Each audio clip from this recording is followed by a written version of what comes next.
Number 1، اپنا راز کسی کو بتا کر اس کو پوشیدہ رکھنے کی درخواست کرنا۔ نمبر 2، غنا اس نیت سے کرنا کہ چند مرتبہ کر کے چھوڑ دوں گا۔ نمبر 3، اپنی آمدنی سے زیادہ خرچ کرنا اور کسی خدائی عطیے کا امیدوار ہونا۔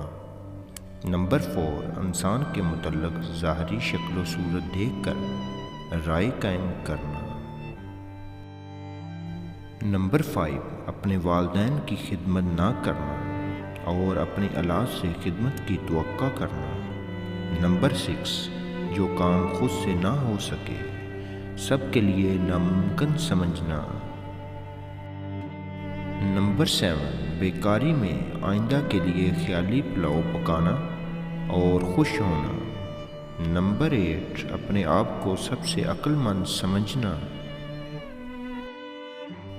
دولت مندی کی حالت میں اللہ تعالیٰ کا تم پر یہ حق ہے کہ تم لوگوں کے ساتھ نیکی کرو اور اللہ تعالیٰ کی نعمتوں کے شکر گزار رہو، اور تنگ و سختی کی حالت میں یہ حق ہے کہ اس کی تقدیر پر راضی رہو اور مصائب کے نزول پر صبر کرو۔